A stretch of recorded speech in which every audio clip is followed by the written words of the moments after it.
a life so richly led, so deeply experienced, that we cannot buy the width and the depth of Astad's on and off stage experiences. I mean, every artist must wish to have that kind of depth.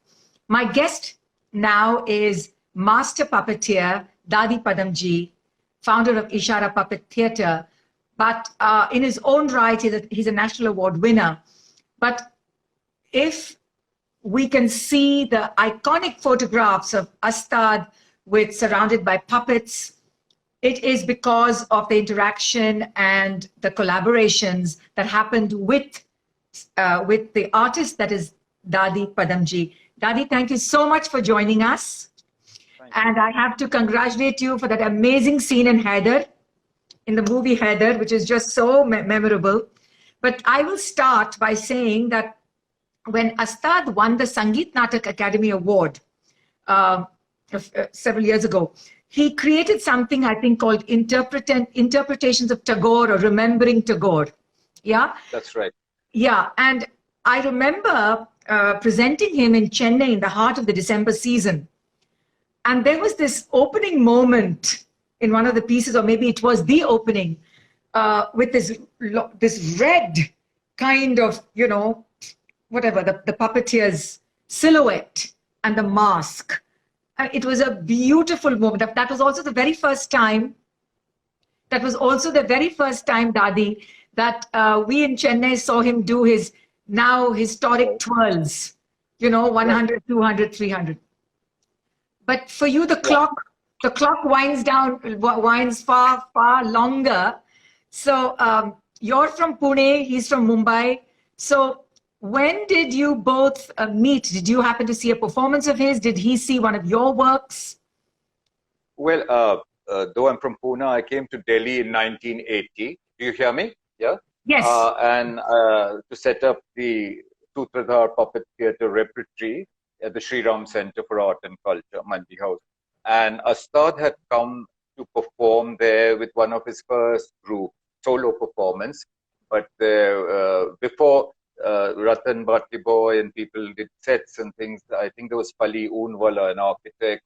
There was Nadina Nauroji. There were others I can't remember. And I was in the Sri Ram Center working, and that's when we connected. And he saw some of the work. But the first time maybe I saw some of Astad's pictures were ages before that in the JS magazine, you know, hanging out of a double-decker bus and all these things.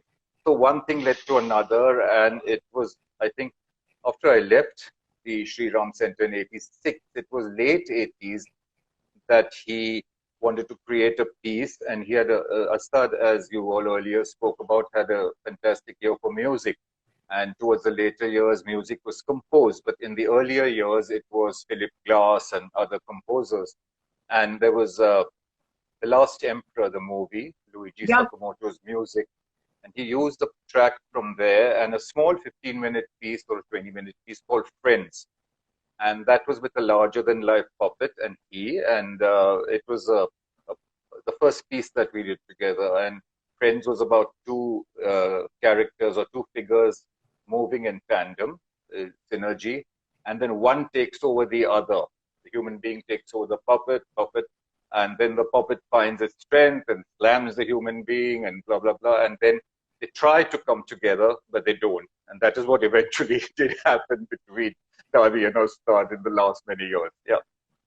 Yeah, but then there was another piece, larger piece called Thanatomorphia, Many Faces of Death, in which there were Vishwakant Singha, the first dancer, then another one, Dodo Faridun Bhujwala, Shelke, the actor, Ramachandra Shelke, Puran Bhatt, the puppeteer, and that traveled through, I remember, UK, USA, Canada, Hawaii, and that was a larger piece put together.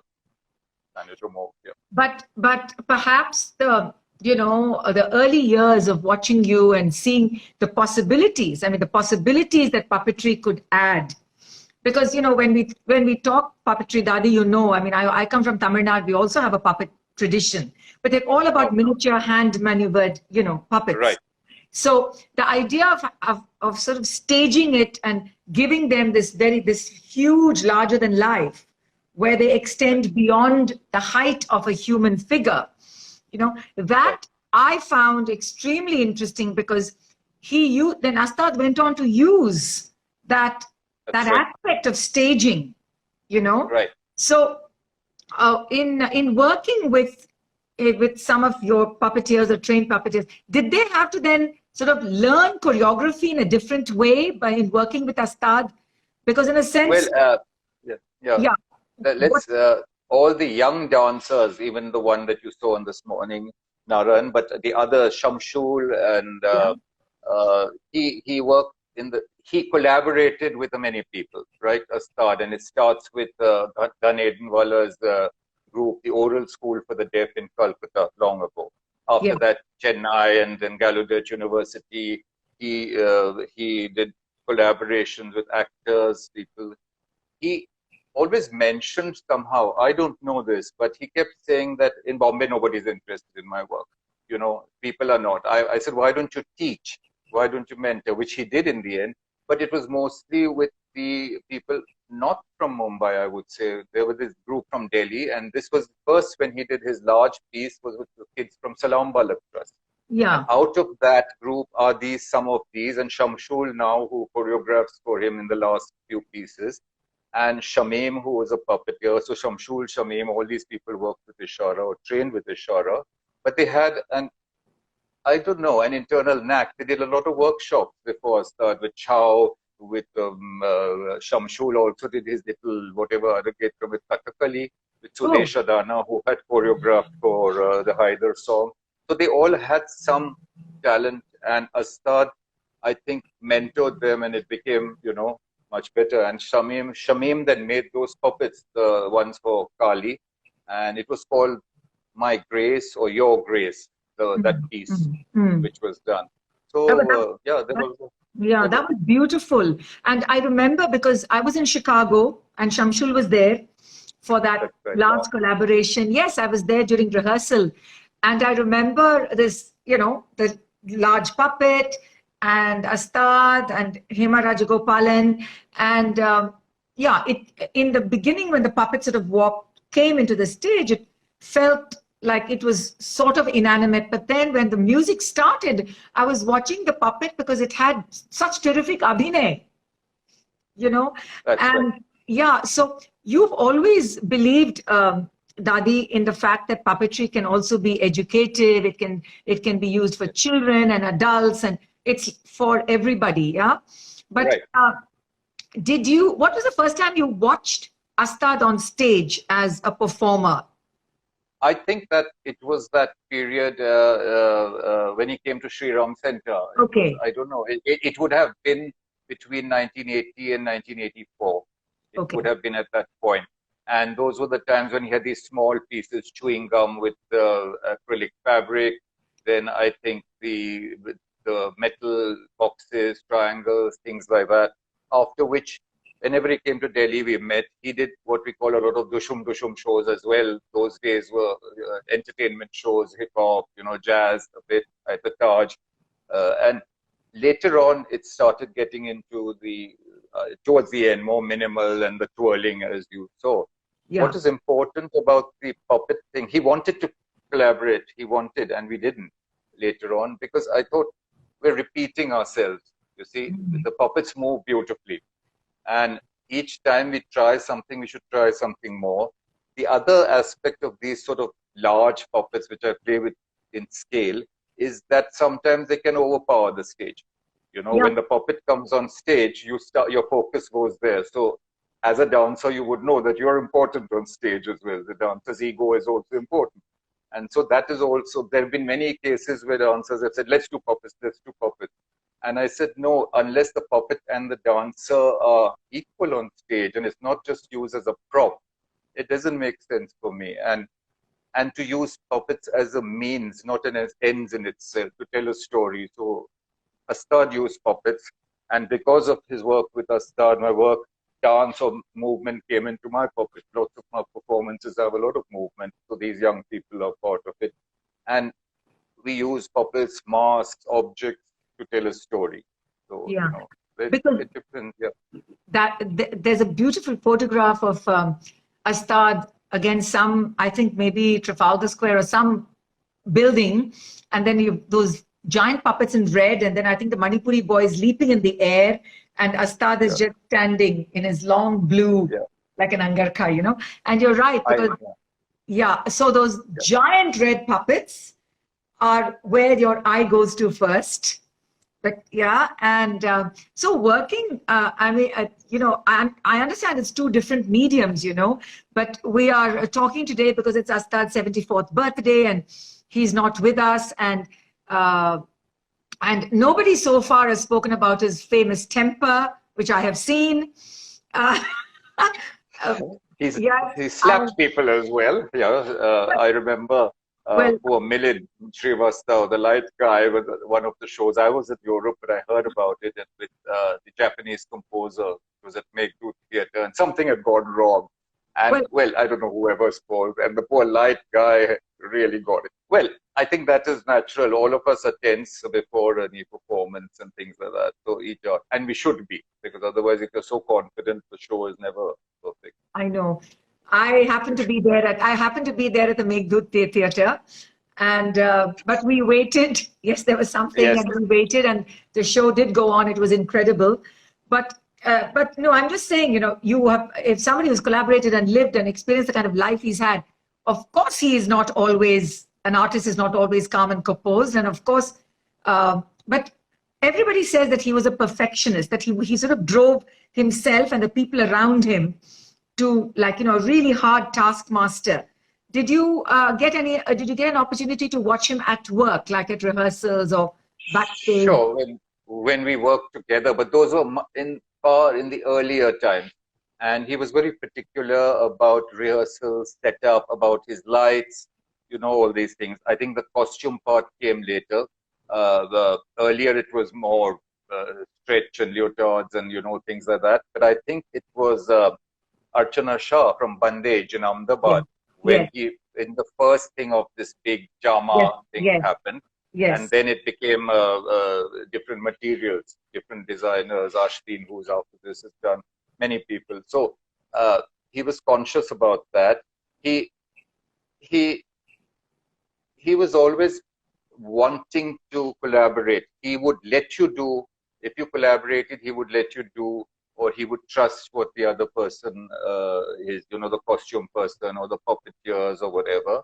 But there was always this tension at last minute that, you know, rehearsal and trying to put it together and not having maybe sometimes enough rehearsal time, things, space, because Manipur here in Delhi, things, and that's where we kept sometimes question. I remember Santosh Nair said, how come all the modern dancers with Astad or the people are coming from Delhi? Why aren't there anyone in Mumbai or in other cities? So that's a big question. One should eventually find out. Is it that these people are more interested or they had some talent? I don't know. I can't say. Well, Yeah, can I tell you something from yeah, my own experience? I live in Chennai. Whenever I'm looking to audition for dancers, you right. know, I'm only getting people mostly from Bangalore. So so sometimes, you know, Maybe. there tends to be a certain geographical area from which people seem to be interested or seem to be Sure. available. But one of the earlier speakers did talk about the fact that he didn't stay long enough in Bombay and perform long enough in Bombay, and you know, Yeah. maybe create a pedagogical legacy, you know, in his hometown. But if you were to speak of uh, what you think his legacy could be for the world of the stage, what do you think it would be as a fellow creator, as somebody who is a fellow performer? Maybe you are not on stage, but your vision is on stage. What do you think would be Astad's lasting, you know, a quality that you have admired in him? He was always moving. He was never in one place, as you said. And that movement eventually comes eventually into the twirling, whether it is everything gets called Sufi. But uh, uh, it it reflects, as he said as well, that as age, as you age as a dancer, in the beginning, there was a tension there, and we say, why don't you stop and teach? Why don't you do this or that? And I remember very clearly, I cannot mention the words, but he said, what about all these evergreen dancers who are carrying on, the classical dancers? Why can't they? I said, don't compare yourself, that it's different maybe, and you're trying something new, and there are, I'm sure, young people who would like to, but I think the responsibility of staying in one place is very important. Yeah. He was very dense. Oh, you've got this in Delhi, you've got teamwork, you've got Sanjoy, all these people. I said, yes, but I've lived here now in one place for over 30, 34 years. And as much as any of us grumble that nobody support, that's another thing, support and this and that. No, I think he had a huge fan following. He had the best press any dancer could get everywhere. The photographers, in fact, the earlier photographers were Shantanu Shuroy and Farooq Chotia. Farooq Chotia, yeah. And Thanatomorphia was Shantanu Shuri. He married Kimi Katkar. Those are the, in that house in Bombay with the puppet, whatever. Yeah. And I think the legacy that he leaves behind is his collaborative work with many people. I mean, I'm sure he's touched all. Like, as you saw this morning, this boy Naran, he made this video as a homage to him. The others are making something. So everywhere where he has been working with people, where he's thrown slippers and hit them as well in rehearsal, they still respect him. And that is, I think, special. I think the human aspect, I would say, even more than just the creative thing, is important. And some get on, some don't, and that happens. But well, I would like to think about the earlier works, not just because I did with him these productions, but they had more variety at some time. While as the later ones became more internal and the going round, and as he said, minimal. It became more fluid, slow, things like that. So yeah. Special. So do you envision yourself working with more dancers with the puppets? Yes, continue. Most of our productions in the last 10 years have been with these young people or with movement or, music, things have happened. In fact, we came to a point where we got tired. We said music and movement, let's try text. Text is important. Okay. And we came to a performance called Heer Ke Waris, the family of Heer, and based on Heer Ranjha, the love story. And the present days were the two actors, girl and boy, present day lovers, Romeo and Juliet, and the architect of puppets. Or the first dance thing that we did with puppets was transposition on the transposed heads. Thomas Mann's story. And actually, it's a Vikram Vital Panchvinasati story. And Thomas Schiller gives it to Thomas Mann. And Rashna Amasti Gandhi, she was our base, the Jungian psychologist. And we had these archetypes on our waist, and the inner voice for puppeteers. That's where Sudesh Adana, Swapan Mazumdar, Pooja, these people came in, and we traveled a lot with that piece as well. That's where the first, I would say, our Ishara dance and puppet piece started. And then we have carried on in some way or the other. Yeah. So on Astad's 74th birthday, what is the wish or message you have for him? Well, be happy wherever you are and enjoy yourself. Don't trouble them all up in heaven, all those angels. Make them dance. And wicked sense of humor, and that's fun. Yeah. Okay. Thank you, Dadi. Thank you so much. Thank you for this conversation. Yeah. Thank you. Bye. Thank you.